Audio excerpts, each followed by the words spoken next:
Jadi, Anda mengatakan pengampunan hampir mustahil? Jawabannya ialah ya, atas alasan undang-undang yang saya berikan sekurang-kurangnya pada masa ini. Sebarang kata-kata yang ingin Anda tambah? Saya rasa Malaysia patut berbangga dengan ini, yaitu sabitan SRC. Jika Anda melihat sejarah abad ke-20 dan 21 dalam 120 tahun yang lalu, jika Anda bertanya soalan, berapa banyak negara mempunyai sistem di mana Perdana Menteri atau Presiden yang kalah pada pilihan raya umum dan kemudiannya didakwa di mahkamah, bukan rampasan kuasa atau ditembak, mengemukakan pembelaannya dan kemudian merayu dan akhirnya dia didapati bersalah dan mula menjalani hukumannya. Malaysia menyerlah dan kita harus berbangga dengannya. Satu contoh ialah India dengan darurat Indira Gandhi. Apabila Pakatan Janata menang pada 1976, semua orang menjangkakan kerajaan baharu akan mendakwa Indira kerana dia menyalahgunakan darurat. Dia seorang diktator dan Janata berkuasa lebih lama daripada Pakatan Harapan. Mereka mentadbir selama 3 tahun. Peguam negara tidak mendakwanya. Sebaliknya, mereka mempunyai Suruhanjaya yang tidak berkesan yang dipanggil Suruhanjaya Shah. Ia adalah satu pembaziran massa. Peluang hilang begitu sahaja dan India sentiasa menonjolkan dirinya sebagai mempunyai sistem politik yang matang. Lihat Israel ketika Benjamin Netanyahu menjadi Perdana Menteri. Mereka kata dia Perdana Menteri, sangat sukar untuk mendakwanya. Malah peguam negaranya sendiri berkata dia harus didakwa. Sekarang, dia bukan lagi Perdana Menteri dan kes itu belum bermula. Israel juga menganggap dirinya lebih matang daripada kita. Satu-satunya negara yang saya tahu ialah Korea Selatan. Tetapi Korea Selatan bukan negara yang mengamalkan undang-undang lazim. Perbezaannya terlalu besar. Korea Selatan melalui tempoh di mana hampir setiap presiden bersara didakwa. Kemudian mereka menyedari ia tidak baik untuk politik kerana tiada sesiapa yang mahu menjadi presiden. Saya percaya pendakwaan sedemikian telah dihentikan di Korea Selatan. Dan akhirnya, bekas Presiden Amerika Syarikat Donald Trump. Sehubungan itu, kita patut berbangga dengan fakta bahawa kita telah meletakkan Najib dalam penjara dan negara kekal stabil. Dia dipenjarakan dan matahari terus bersinar dan rakyat terus dengan kehidupan seharian mereka. Negara ini begitu stabil walaupun ada yang membuat bising dan ini hebat.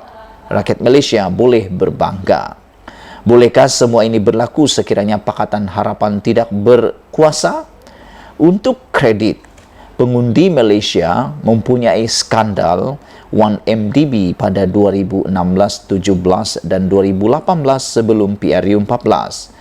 Mereka yakin dengan penjelasan ringkas Dr. Mahathir tentang pencuri-pencuri dan 52% pengundi mengundi PH menyebabkan pertukaran kerajaan.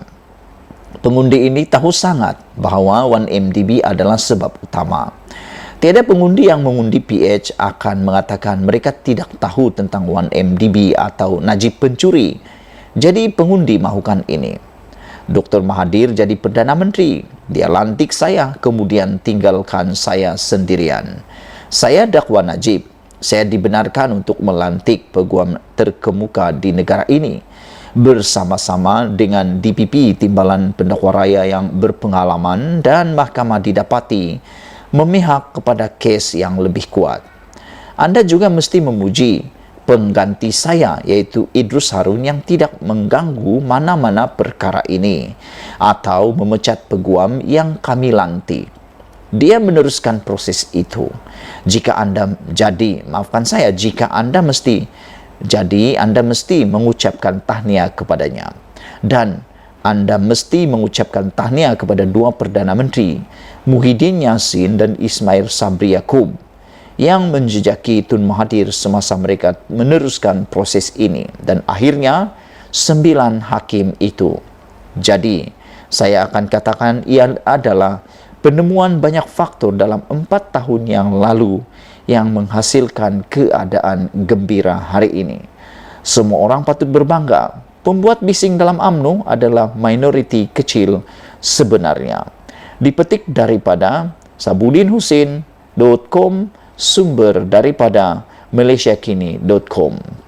Sebelum kita berpisah, jangan lupa tinggalkan komen Anda, tekan butang subscribe. Berikan komen Anda berkaitan dengan tajuk yang paling hangat hari ini, satu ilmu yang luar biasa, pengampunan untuk Najib hampir mustahil. Kita jumpa lagi.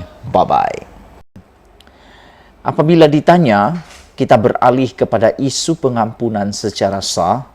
Apakah proses untuk pengampunan dalam kes Najib? Tommy Thomas menjawab, saya gembira Anda bertanya. Terdapat begitu banyak maklumat yang salah, katanya.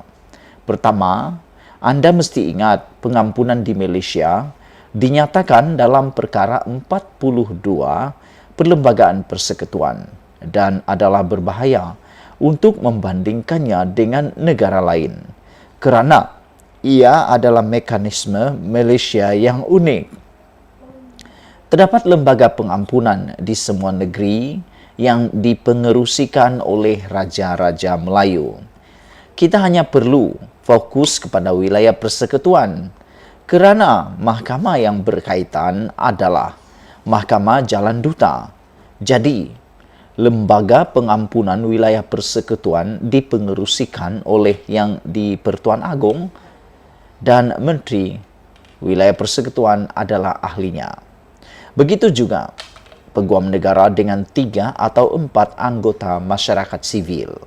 Jadi, pada asasnya, setiap mereka yang telah dibicarakan di Mahkamah Kuala Lumpur berada di bawah Lembaga Pengampunan Kuala Lumpur. Terdapat kira-kira 50,000 banduan di penjara kami. Banduan yang disabitkan kesalahan. Kesemua 50,000 daripada mereka berhak memohon pengampunan di bawah perkara 42. Terdapat masalah praktikal kerana jika 50,000 memohon, lembaga pengampunan akan runtuh. Mereka tidak dapat menampung permohonan sebegitu banyak. Jadi, terdapat proses yang dibina dan diikuti selama beberapa dekad sejak merdeka. Pada asasnya, Anda perlu menjalani 1/3 daripada hukuman penjara sebelum boleh memohon. Ditanya pula, seperti yang dikehendaki mengikut perlembagaan, saya fikir ia lebih kepada convention. Jika tidak, akan terdapat terlalu banyak permohonan. Ia hanya praktikal. Setiap banduan hendaklah dilayan sama rata. Lembaga pengampunan wilayah persekutuan bermesyuarat 3 atau 4 kali setahun secara tradisinya. Setiap kali mereka bermesyuarat, mereka mempertimbangkan kira-kira 10 permohonan. Jadi, katakan pada setiap tahun, mereka mempunyai 50 permohonan oleh 50 banduan. Jadi, masalah pertama ialah bagaimana Anda menjadi salah seorang daripada 50 itu. Anda tidak boleh melompat giliran. Ada masa menunggu. Jadi, Najib perlu menunggu giliran. Jika tidak, Anda tidak adil. Jika tidak, Anda tidak adil kepada banduan lain yang telah lama menunggu selama bertahun-tahun sebelum mengemukakan permohonan mereka.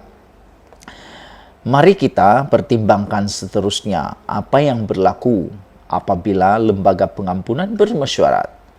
Keseluruhan idea pengampunan adalah bahawa banduan mesti menunjukkan bukti. Oleh itu, Anda perlu menjalani hukuman penjara selama 3 atau 4 tahun untuk menunjukkan bahawa Anda telah berubah. Anda perlu membuka lembaran baru dan tidak akan terlibat lagi dengan jenayah. Bagaimana Anda membuktikannya? Semua banduan akan mengatakan bahawa mereka telah berubah. Kenyataan banduan tidak membawa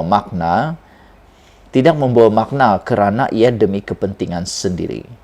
Jadi, ia mesti disokong oleh pegawai payroll, pegawai penjara, kaki tangan hospital, dan pelbagai sumber bebas. Lebih banyak rujukan yang diperoleh, lebih baik kes Anda. Semua rujukan mesti menunjukkan fakta bahawa Anda telah berubah. Kemudian, kriteria ketiga ialah jika Anda seorang banduan dan memohon, Anda tidak boleh mempunyai kes jenayah lain.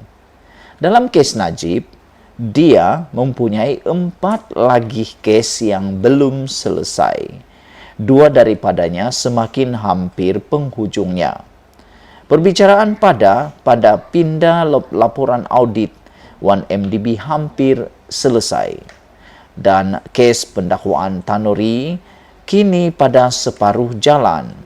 2 lagi belum bermula, iaitu kes pengubahan wang haram SRC RM 27 juta dan kes pecah amanah jenayah IPIC RM 6.6 juta. Dalam semua kes ini, pihak pendakwaan mempunyai kes yang sangat kuat. Saya jangkakan dia akan diminta untuk membela diri. Saya juga jangkakan Najib akan didapati bersalah. Jadi Anda tidak boleh layan pengampunan untuk kesalahan nombor 1. Sedangkan Anda mempunyai 4 lagi kes yang belum selesai. Jadi, tidak mungkin dari segi undang-undang untuk dia mengemukakan permohonan sekarang.